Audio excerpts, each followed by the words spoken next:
Постојат луѓе кои не градат фабрики, не градат компании, туку градат луѓе.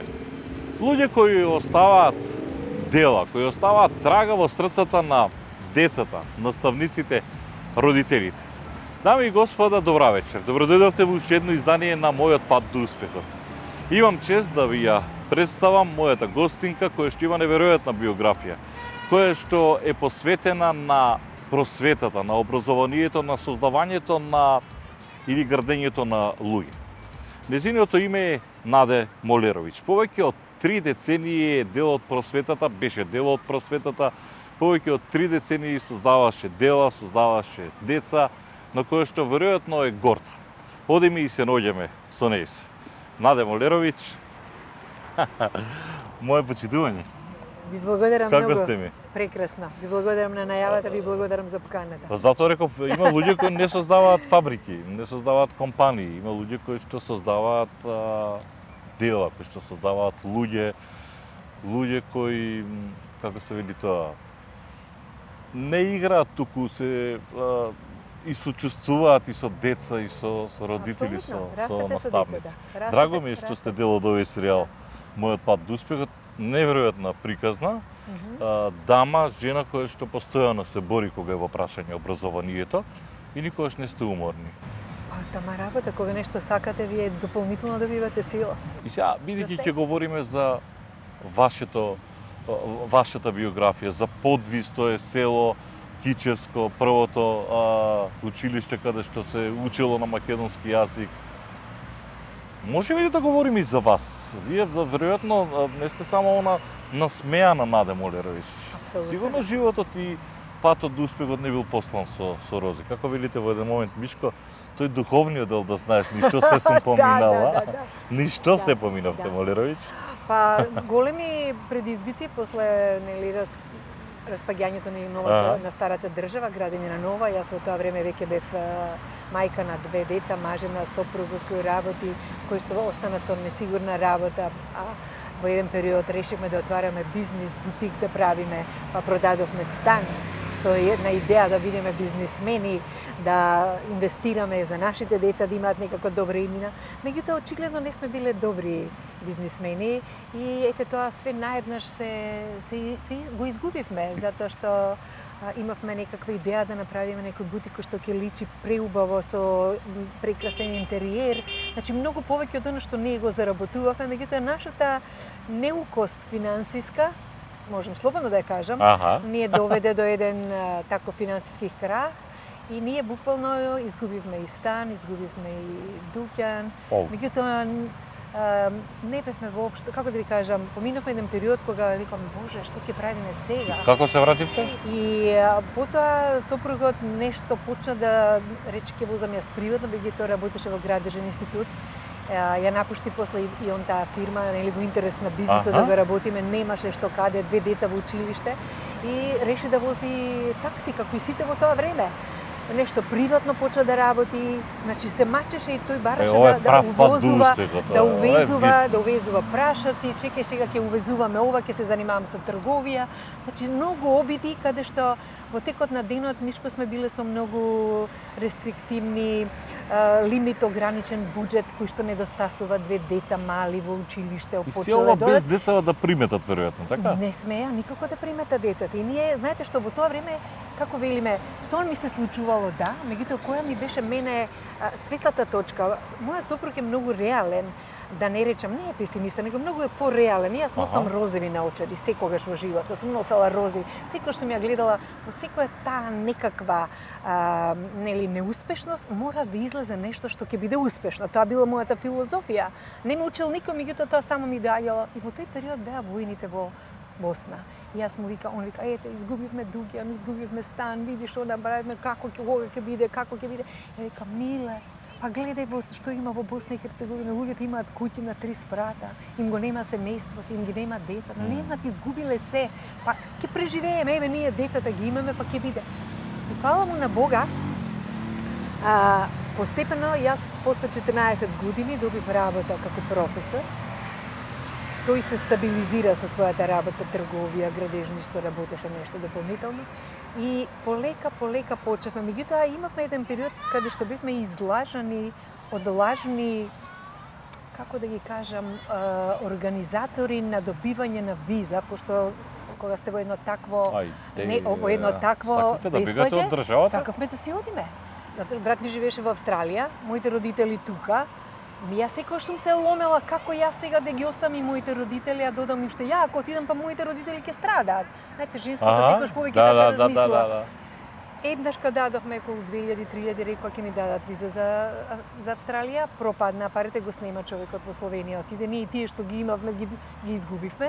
Значи една постојано финансиски губитоци за кои што јас сум бескверено благодарна што сме ги имале, затоа што после тоа се што добивате, го добивате, знаете како знаете да го цените многу. На што се човек, да. Како си играш животот понекогаш?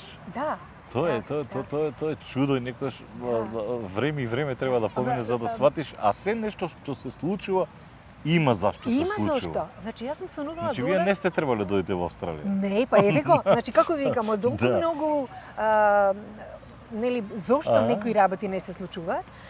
Јас имав визија и сонував моите деца да имаат виза од странска држава. Не дека државата нели не, ама беа војни, беше немир, беше еден хаос, една несигурност. Не можевте вие како родител да се дозволите децата да ви живеат во една таква нели не средена, постојано обкружена со војни, бомбардирање и така натаму. И не успеавме. И ја викам, не, моите деца, јас сакам да живеат надвор од Македонија. И викам, секогаш има нешто зашто е добро. После го ја добив работата како професор за која што сонував да ја работам, а 14 години не добив. Ја не можев да се запаслам бидејќи немав никој свој негде да ме бутне. Тогаш немаше по партии, тогаш беше сосема подруга. Тоа беше 96-та година. Почетоците беа тоа. Да, тоа беше 96-та година и случајно отидов кај еден подвиженец од на татко ни селото, кој што беше директор во Цветан Димов, и јас влегувам и викам срам, не срам, јас ќе одам кај овој човек и ќе му кажам дека јас не работам, а 14 години помина. И јас одам таму, чукам на врата и он вика, а ти зар се уште не работиш? Викам, не работам. Ај ќе видам, ќе те земам во предвид, да видам дали ќе се ослободи некое место. И до него седи една педагог, си заминува директорот, ја во очекување да ја добијам работава, ја сонувам, значи ја сонувам да држам настава, јас сакам таа професија. Си заминува директорот, ми кажува, ај ќе видиме, ќе ти имам во мисла. И ова ми вика на мене педагогот, вика, па не знам јас дали таа работа ќе биде за вас. Не знам, мислам дека има други. Не знам. Она на мене. Упорно ми го вика тоа. И ја викам, знаете што? Ако таа работа е за мене, ќе биде за мене. Значи јас не размислувам се, а дали ќе биде или нема да биде. Значи ако ми треба да бидам, ќе бидам. И ја така станав професор. И тука се челичев како професор и од тука ми почна патувањето на моето професионално усовршување. Тука ми помогна учењето на англиски јазик за да добием австралиска виза. Полагајќи стручен испит, ми вика професорката на факултет покојната Петреска и Ачковска беше тогаш. И ја гледам една Мишко кај отидов требаше да полагам стручен испит и се ја да барам совет од нив да ми дадат како млад професор да ме подучат како јас тоа да го поминам стручниот испит за наставник, за професор. И едно ливче ми го промени живот. Имаше едно ливче на нивната маса, ама све на англиски. Пишу, ја го отворив и они вака гледаат. Наде, ти знаеш англиски? Ја викам, нешто знам, не знам колку е тоа што треба да знам. Ај, молим те, пополни го ова ливче. Ја пополнувам апликација, добивам согласност дека сум член на Европска асоциација, добивам покана да патувам во Португалија. Значи, една година од како станав професор. Моето сонување, јас сум го сонувала пилотот со бела капа, со белија со ние златни еполети. Секоја вечер од желбата да одам за Австралија, сум го сонувала и визуализирала моето патување во авион. Мишко, ова е целата вистина. Секоја вечер од толку голема желба. Ја носам куфери, мене пилотот... Ама универзумот ги прифаќа тие порачи. Која е искрена. Значи, Мишко, ти веруваш, така, прифаќа. И јас секоја вечер моите мој пилот со тие бели капи со тие златни еполети ме пречекуваат, ја идам куферите ги носам, стюардесите ме чекаат. Ја тој сон го имам. И сега добивам работа и се прашам дали ја сакам да одам за Австралија, пошто ја сакам оваа работа, нели? И работата ми беше дека кога влегов, јас почнав сега да патувам. Сега мене ми се отвори светот. Да. Преку Европската асоциација на наставници до Еврокли ја добив привилегијата како еден од 5 представници од Македонија да патувам и да го добиам стручното вослужување низ Европа. Па и Јапонија отидов, Естонија, Литванија, каде не бев. Ќе одиме на едно помирно место Да. малку, ќе седнеме, бидејќи Да. и еден друг дел ќе направам изненадување за луѓето, за да видат што тоа работи Наде, кој што јас не ја доживувам како пензионерка. Тоа е тоа. Да. Дама која што и како мотивацијски говорник знае да се јавува и побудувате многу дискусии, што е интересно. Да одиме и да отвориме вашата Со задоволство. приказна. Со задоволство.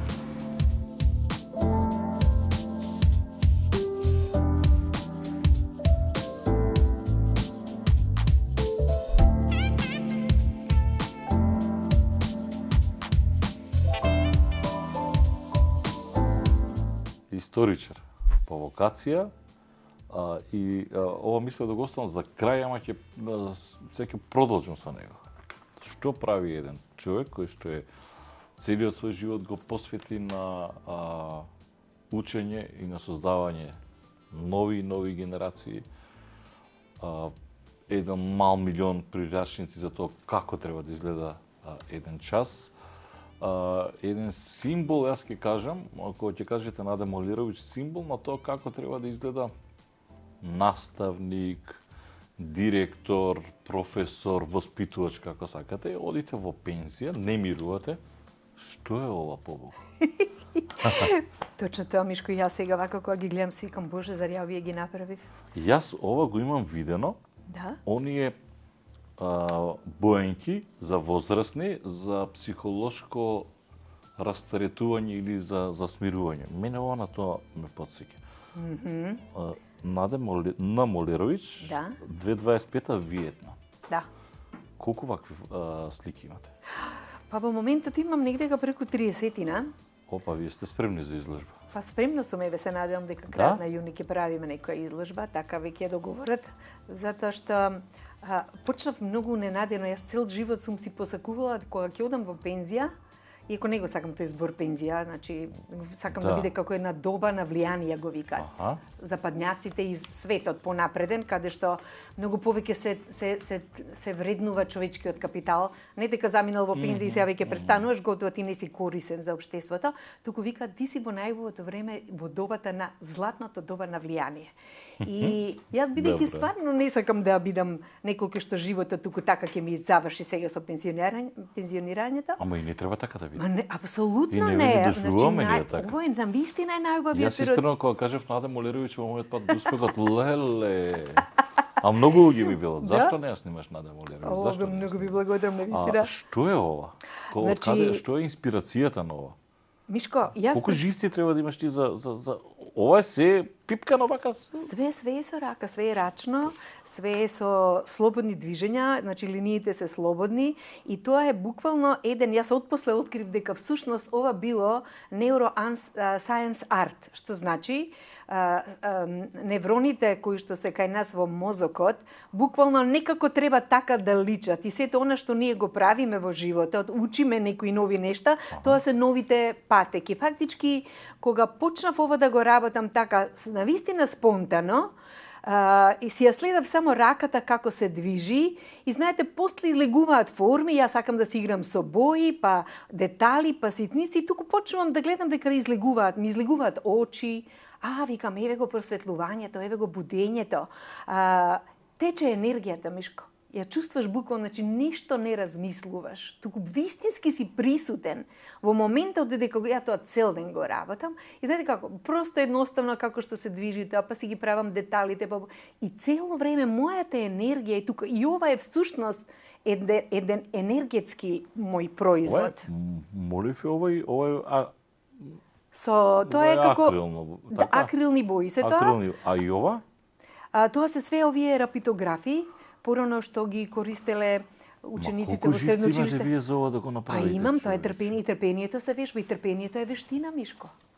Фактички, Нели не брзаме ние сега, пошто живееме во тоа време на технологија, света не биде брзо. Ова е буквално се полека. Јас кога ги видов ова ги пуштив да видам, да проверам дали постојат вакви и открив, не сум јас првата, меѓутоа има луѓе кои што навистина се занимаваат со neuroscience art и неурографика арт. И јас почнав да гледам и се пронедов. Ау, едвај чекам да седнам да работам. Едвај. И ова колку време што работи? Па например ова просечно ги по недела дена ми трајат, по недела дена ми треба за да го завршам. Некој се случува да завршам за 3 дена, ако ми е тоа така толку брзо и убаво, кога се некои дождливи денови, студени денови, нели немаш каде да одиш, па тука си пуштам музика или слушам некој подкаст, гледам нешто, а мојата рака си работи, мојата енергија тече, мојот мозок толку се радува и среќен е што јас ова го работам. Вие сега ние премиерно ги покажуваме практично, така? Мишко, ова е навистина најпремиерно. Никогаш не сум ги постирала. Пошто ќе имате, како рековте, изложба за многу кратко време, така? До крајот на месецот. До крајот на месецот. На јуни. Да. Добро, ќе проверам натаму да идам сега. Да. Ова е Виетнам исто. Да. Игра на бои. Во секоја позиција можете да ја вртите како сакате, значи секој може што сака да си помисли, меѓутоа тоа е едно слободно движење во согласност со енергијата, со вибрациите, со расположението, со... И потоа, кога ќе ги видам вака, мене мажот ми беше најголем критичар, јас му викам, дали ти се допаѓа? Ау, Наде, па навистина, види какво е. И се неговото во вака воодушевување, он е многу строг критичар. Види. Да, и века, ау, Наде, да. Види. Значи тоа све е со рака или со ленјири или со шестари. И исто така многу ми се допадна што и на моите деца им се допадна и они дури викаа ајде одбирете си што сакате, земете си, беа воодушевени и мене тоа дополнително ме измотивира, реков Наде, ова навистина е една уметност мокина која што не само што смирува, него ти прави едни такви убави емоции. Тука имаш време да се занимаваш со најубавите нешта што ти се случувале во животот, она. Неверојатно е. А има и Калифорнија, има и Виетнам. Имам Калифорнија, Виетнам, ам почнам во Подвис. Подвис? Во мојот Подвис, во моето село Подвис. Овие ќе си додете на изложба, ќе си ги видите, инаку е фантастично нешто и можете да анализирате колку сакате. Например, јас додека зборуваше господја Волеровиќ, едно срце, две срциња, три срциња. Љубов. Око. Овие као за противуруци, оние што се... Да. Се може да се може да произлезе од секоја форма, да. Добро, ви фали образованието? Знаете во кој не ми фали, морам да кажам.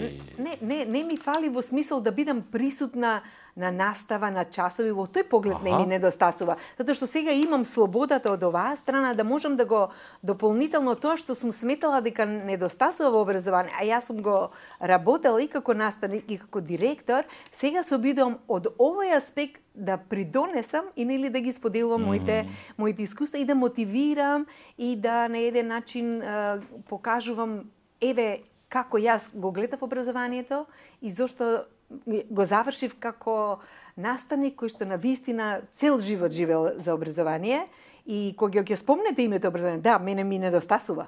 Јас го сакам тоа поле, затоа што таму сум јас, таму се моите деца, таму сум јас како не како наставник, да речам некој кој што треба да биде авторитетен, туку како некој будител. Јас секогаш сум се гледала како будител на моите деца.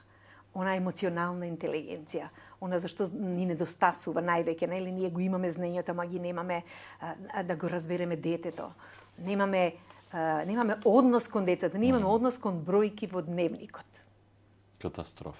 И тоа е она што децата ни одат несреќни, незадоволни во училиште, затоа што се чувствуваат туѓи од таму. Зашто? Па затоа што, знаете, не сме на... Она што велам јас, ни недостасува свесност за одговорноста која што имаме. Знаете што, Мишко, јас кога ќе си направам една ретроспектива, колкава е моќта на наставникот како влијание. Не се ова добата моја на влијание, нели? Не, меѓутоа, како една моќ на влијание, која што ретко кој може да ја разбере. А зошто не ја разбираме? Што не сме свесни Што значи да си наставник, што значи да допреш едно срце детско? А замислете, ако јас во мојот работен век сум поминала 30 години, јас со 30 години си замене во пензија. Ако за моите 30 години работен стаж, јас сум допрела минимум 3000 души детски. 3000 во моите низ моите секојдневни контакти и работа, Вие бевте наставник од прво до... Не, јас бев прво професор во средно. Добро. А потоа од 6 до 9 оделение. До 9 оделение. И ако јас сум имала, не само јас, него сите мои колеги, ние имаме 3000 деца. И сега замислете, тие деца имаат родители. Така, пута 2. Така, колку му да 6. Имаат баби и дедовци? 12. Овие 3000 плюс колку е тоа? Дали тоа не е еден мал град на влијание? Замислете колку е еден наставник со своето однесување, со своите зборови, со својот пристап, разбирање, дали тоа дете ќе му ги даде оние крилја што велиме, ќе го охрабрува и ќе го разбуди потенцијалот да рече да, во училиште сум заради тоа и тоа, затоа што наставникот ме мотивира да се ги видам моите најубави страни, а не да ме критикува цело време зошто нешто не постигнувам. И сега вие ако имате толкаво големо влијание, па нели е греота да со нашите однесување, со нашите зборови неодмерени, ние ги гледаме како бројки и оценки. И ништо за жал и родителите тоа го гледаат. Само оценки. Каде е онаа суштина, каде е детето, каде е неговата личност, каде се неговите чувства, каде се неговите размисли. Дали некој го прашал ти денеска што размислуваше? Ајде, од што се плашиш ти денеска на часовите? Затоа што порано сме се плашеле ние кога сме деле, нели? Може би и вие во вашата генерација, нели? Наставникот што бил, учителот што бил? Бил страф и авторитет и дистанца. И не сум смел дома да кажам.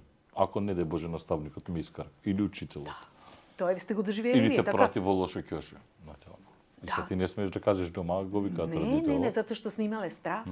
Сме имале страф. Сега... Но тој каков страф е тој? Тој, знаете, страф е од моќта на авторитет. Не е здрав. Тоа е, како да кажам, повеќе оди кон срам, кој што го набива дека заради твојата неодговорност. Ако можам така да го дефинирам некако. Јас повеќе го Така разумам. се ти одиш во лошо ќоше затоа што не си напишал домашна или нешто не си знаел или нешто не си научил. И се обидува некако да воспостави некако авторитет. Ама тоа не е начин да се постави во авторитет ако го казните или ако му забраните, а не разговарате. Па ние ја немаме средината. Значи ние од тоа одиме до крајност, каде што доаѓа родителот и кај што вели нема шанси моето дете тоа да го прави. Сега Тоа е сите се со дополнителниот телефони. проблем. Значи сега па таа воспитна компонента е тотално изфрлена. Нема, Мишко, таа затоа што и самите родители, за жал, нели, помладите родители, оние кои што нели сега чува деца, јас толку ги разбирам, тие се наоѓаат во една таква раскрсница, прва борба со своите основни потреби да ги задоволат финансиски, се она што му треба на едно дете, и тие се борат со целиот овој хаос што го велам јас на преживување, бидејќи ние сме општество кое постојано живее во еден хаос на преживување.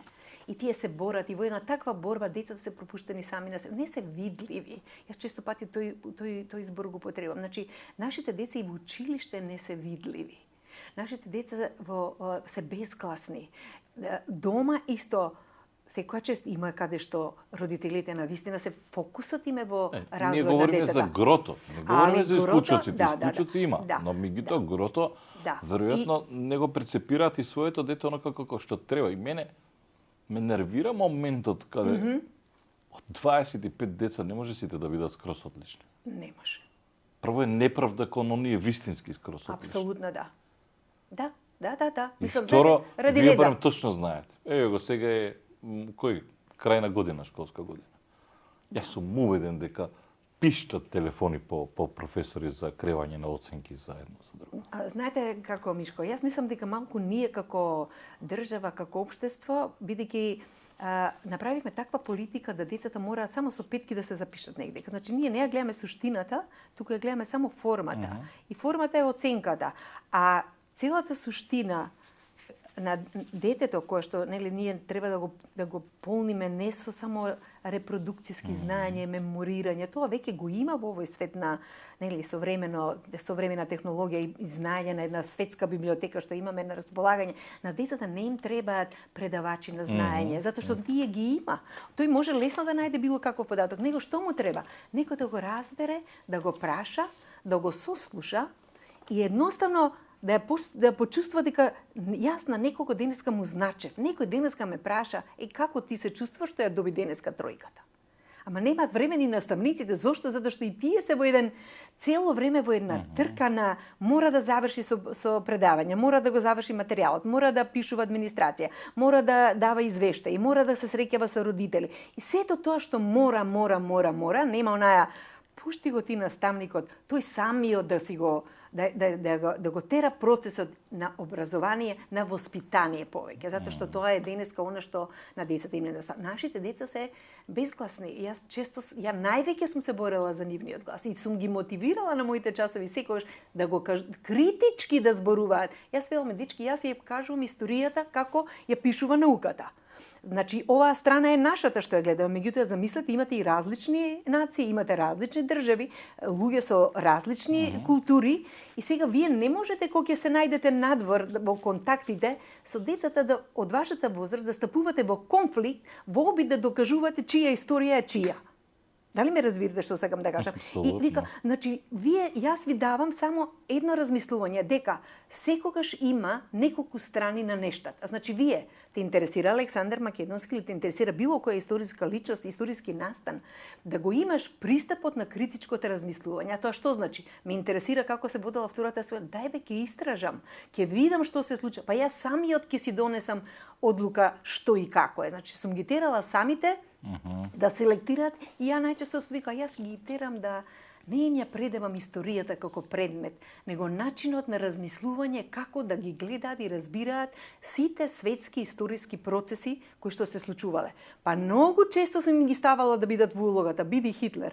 Ајде ако си Хитлер како ќе ја завршиш војната? Ајде ако не си Хитлер како ќе ја завршиш војната? Стави се во улога, ајде ако си Гоце Делчев како ќе реагираш? Ако си овој што ќе правиш? Значи, кога ќе ги облечеш во во такви чевли, децата добиваат инспирација да почнуваат да размислуваат. Тоа е она што го немаме. Ниту имаме моќ да ги поттикнеме да размислуваат прво за себе, како луѓе, што сакаат, што не сакаат. Во што се добри, во што не сум добар. Ама тоа истото треба Мишко да го направи. И наставникот, и родителот. Кој може тоа да... Ако како родител ја не се погледнам и да речам, чекај бе, дали сум ја добар родител? Па што ми фали? Јас очекувам од моето дете да не седи денеска цел ден на телефона. Дали јас седам цел ден на телефона? Го терам моето дете да чита. Дали јас секој ден читам? Дали јас читам? Дали моето дете ме гледа дека јас читам? Дали е тоа безобразно? Дали сум јас безобразна? Дали јас не комуницирам соодветно, нели, на манири и бон тон и добро со почит разговарање. Ако ја не го правам тоа како родител, како да очекувам од моето дете? Ако како наставник не се однесам, ја многу често, Мишко, ја имам онаа реченица, сум ми викала на моите вработени со цел да ги инспирирам и викам, знаете што, викам колеги, не овој ми е на пријателот, овој ми е на роднината, овој е на докторот, овој е на политичарот дете, па сега него ќе го имам како привилегија, нели, да бидам блиску до него, да бидам добра, а према другите не. Не, викам, само замислете. Дали вие би сакале денес вашето дете да биде во вашата учелница? И дали вие би сакале вашето дете да има наставник каков што сте вие? Па преиспитајте се. И целото тоа преиспитување всушност нас не носи кон подобри достигнувања.